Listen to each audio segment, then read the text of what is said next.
दिलेला आहे। शिंदे समिती ज्या आहे मराठवाड्यातील कुणबी नोंदी ज्या आहेत त्या देत नाही आहेत असा आरोप जरांगे पाटलांनी केला आहे। सरकारला पुन्हा एकदा मराठा आंदोलन हवाय का असा इशारा देखील सरकारने दिलेला आहे। बघा, जरांगेंनी काहीही बोललं तरी महाराष्ट्र शासनानं 2 सप्टेंबरचा जो गव्हर्नमेंट रेझोल्युशन पारित केला आहे त्या गव्हर्नमेंट रेझोल्युशन अन्वये महाराष्ट्रामधल्या ओबीसींच्या स्पर्धेमध्ये जो बलुतालुत आहे, जो सामाजिकदृष्ट्या मागास आहे, यांच्या स्पर्धेमध्ये माझा मराठा बांधव उतरलेला आहे। त्यांनी सर्टिफिकेट काढून झालेली आहेत आणि आमचं ओबीसीचं आरक्षण हे आज रोजी संपलेलं आहे। संपण्याचं कारण असं आहे की या राज्यकर्त्या समाजाच्या विरोधामध्ये गावगाड्यातला ओबीसी हा टिकू शकणार नाही आणि आम्हाला डावललं गेले आणि आमचं आरक्षण संपलंय ही भावना महाराष्ट्रातल्या ओबीसींची आहे। त्यामुळे जरांगे काय बोलतायत किंवा शासन काय म्हणतंय किंवा कोण काय म्हणतंय हा सगळा महाराष्ट्रामधल्या ओबीसींच्या मनामध्ये एक संभ्रम निर्माण करण्याचा केविलवाना प्रयत्न आहे।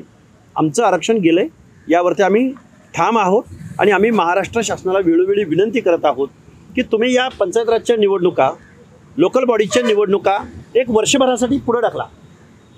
पुढं तुम्ही गेली 7 वर्ष निवडणुका घेत नाही आहेत, मग ओबीसीच्या सहभागाशिवाय तुम्हाला निवडणुका घ्यायच्या आहेत का? एका बाजूला सन्माननीय न्यायालयानं ओबीसीचं आरक्षण टिकवलंय आणि दुसऱ्या बाजूला तुम्ही GR काढून मराठा बांधवांना ओबीसीमधून उभं राहायला एक प्रकारे मुभा दिलेली आहे। जोपर्यंत न्यायालयामधून या प्रश्नाचा सोक्षमोक्ष लागत नाही तोपर्यंत 1 वर्ष निवडणुका पुढे ढकला ना। आणि मुख्यमंत्री महोदय, तुम्हाला ओबीसीचं प्रतिनिधित्वाशिवाय इथल्या लोकल बॉडीज पुढे न्यायचे आहेत का? त्यामुळे आम्ही ओबीसी बांधव संभ्रमित आहोत। या निवडणुका 1 वर्षासाठी पुढे ढकला। सदावर्तेने देखील एक बावनकुळेंना पत्र दिलेलं आहे की जे मराठवाड्यामध्ये बोगस कुणबी प्रमाणपत्र दिले जाते तर ते देऊ नये, कारण त्याच्यामुळे गोरगरीब ओबीसींवर अन्याय होतोय, ज्यांचा हक्क आहे त्यांच्यावरती अन्याय होतोय। हे बघा सदावर्ते साहेबांच्या या मागणीला माझा पाठिंबा आहे आणि त्यांच्या मागणीशी मी सहमत आहे। त्याचं कारण असं आहे, फक्त सर्टिफिकेट इश्यू नाही केलं जात। बघा, अंतरवली गावामधला एक पोलीस पाटीलसाठी बोगस कुणबी सर्टिफिकेट असलेला माणूस पोलीस पाटील बनतो ज्याचं मेरिट कमी आहे, जो क्रायटेरियामध्ये खऱ्या ओबीसीपेक्षा कमी आहे, तरीही त्याची नेमणूक केली जाते।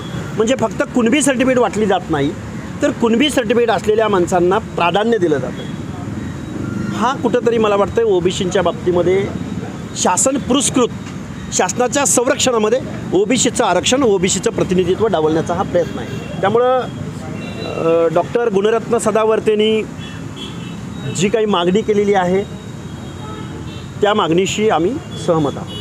मी मनोज जरांगे पाटलांच्या विरोधात बोलले नाही, मात्र लोकसभा निवडणुकीमध्ये जे आहेत ते माझ्या भाषणाचा विपर्यास जो आहे तो केला गेला। त्यामुळे मनोज जरांगे पाटील यांना आपल्या समाजामधले जे आहे ते दरी मिटवू असं पंकजा मुंडेंनी साथ घातलेली आहे की आपण दरी मिटवूयात, एकत्र येऊयात। कसं आव्हानाकडे कसं पाहतायत पंकजा मुंडे? नाही, जरांगे पाटलांबरोबर दरी मिटवण्यासाठी म्हणजे दिवाळीच्या चहा पाना एवढा किंवा फराळी एवढा हा विषय सोपा नाही। आम्हालाही आवडेल। जरांगे पाटील काही माझे वैयक्तिक दुश्मन आहेत का? जरांगे पाटलांना बरोबर घेऊन चहा पाणी करायला आम्ही त्यांच्या घरी जाऊ किंवा त्यांनी आमच्या घरी यावं। मी तर ताईंना विनंती करेन तुम्ही दोघांनी माझ्या घरी यावं। पण प्रश्न हा चहापान करून किंवा फराळ घेऊन हा प्रश्न सुटणारा नाही। ओबीसींच्या प्रश्नाचं काय, आरक्षणाचं काय, आरक्षण धोरणाचं काय? त्यामुळे मुद्दा संपणार असेल तर निश्चित एकत्र यायला आवडेल।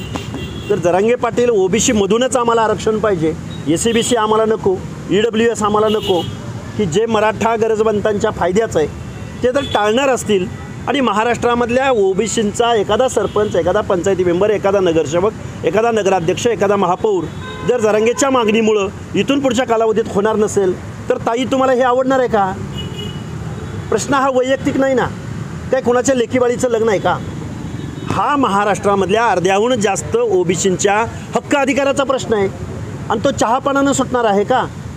त्यामुळं ह्या गोष्टी गोलमाल आहेत सगळ्या। जरांगेंची मागणीच मुळात बेकायदा आहे। या बेकायदा मागणीला या महाराष्ट्रातला ओबीसी कडाडून विरोध करेल। सर, फलटणचं एक प्रकरण बहिणी जे आहे डॉक्टर तिनं आत्महत्या केलेली आहे आणि त्यावरून मुख्यमंत्र्यांनी जे आहे ते खासदारांना आणि तिथल्या आमदारांना, माजी खासदार आणि आमदारांना क्लीन चिट दिलेली आहे। मात्र आज पुन्हा एकदा त्यांच्यावरती वेगवेगळ्या पद्धतीचे 5 आरोप झालेले आहेत नाईक निंबाळकरांवरती। कसं पाहता या सगळ्या घटनेकडे आणि काय भूमिका आहे? मुळात मुख्यमंत्री महोदयांनी फलटणमधला कार्यक्रम नाकारायला पाहिजे होता। अशा एवढ्या संवेदन विषयाच्या पार्श्वभूमीवरती एक तर महाराष्ट्रामधला पालक आपल्या मुलीला एखाद्या वसतिगृहामध्ये ठेवावं की नाही ठेवावं, आपल्या मुलीला गावापासून दूरच्या शहरामध्ये शिक्षणासाठी बसनं वगैरे पाठवावं की न पाठवावं या चिंतेत आहे.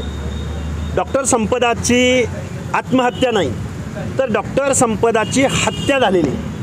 मग हत्या कुणी केली, का केली, कुणावरती संशयाची सुई आहे, त्याचा तपास झाला पाहिजे ना. तपास होण्या अगोदर तुम्ही क्लीन चिट देणं मला वाटतं हे प्रीमॅच्युअर लक्षण आहे. मुख्यमंत्री महोदय, आम्ही तुमच्याकडून खूप मोठ्या अपेक्षा बाळगून आहोत आणि तुमच्याकडून खूप मोठ्या उमेदीच्या अपेक्षा असताना तुम्ही एका माणसाला त्यांच्यावरती जर आरोप केले गेले असतील तर त्याची चौकशी व्हायला हवी होती ना. आणि मुळात फलटणमध्ये येऊन तुम्ही जो या पुढाऱ्याला क्लीन चिट देण्याचा प्रयत्न केला हा मला वाटतं आहे देवेंद्र फडणवीस साहेब तुमच्याकडून ह्या अपेक्षा नव्हत्या. आम्ही तुमच्यावर खूप मोठा विश्वास ठेवून आहोत. तुमच्याकडून खूप मोठ्या पुढील कालावधीमध्ये तुम्ही एक चांगलं प्रगल्भ नेतृत्व करणार आहात अशी आमची उमेद आहे. आणि मग आमच्या मनामध्ये तुम्ही अशा वक्तव्यानं किंवा अशा एखाद्या माणसाला क्लीन चिट देण्यानं, कारण तो जो माजी खासदार आहे या खासदाराचा स्वराज कारखाना नावाचा एक कारखाना आहे आणि त्याच्यावरती एवढे आरोप आहेत की त्याला जर तुम्ही क्लीन चिट देत असाल तर प्रशासन त्याच्यावरती कशी त्याची चौकशी करेल, कसं त्या माणसाला बेड्या ठोकेल. आणि मुख्यमंत्री महोदय, मला वाटतं तुम्ही मुख्यमंत्री पदावर आहात. महाराष्ट्राच्या 12-13 करोड जनतेच्या दायित्वाची जबाबदारी तुमच्यावर आहे. तुम्ही न्यायमूर्तीच्या भूमिकेत जाऊ नका ना. तुम्ही महाराष्ट्राचे मुख्यमंत्री आहात. अशा पद्धतीनं तुम्ही आमच्या मनामध्ये विश्वास निर्माण केला पाहिजे. आज महाराष्ट्रामधल्या शिकणाऱ्या मुलीच्या वडिलांच्या किंवा आईच्या मनामध्ये आपल्या लेकीला शिकवायचं की नाही ही खूप मोठी त्यांच्या मनामध्ये चिंता आहे. ही चिंता दूर करायला या महाराष्ट्राच्या मुख्यमंत्र्यांनी पुढं आलं पाहिजे की एखाद्या माणसावर आरोप होत असताना त्याला क्लीन चिट देऊ नये अशी माझी एक कार्यकर्ता म्हणून माननीय मुख्यमंत्री महोदयांना विनंती आहे. लोकशाही मराठी ऐका, पहा, जागरूक रहा.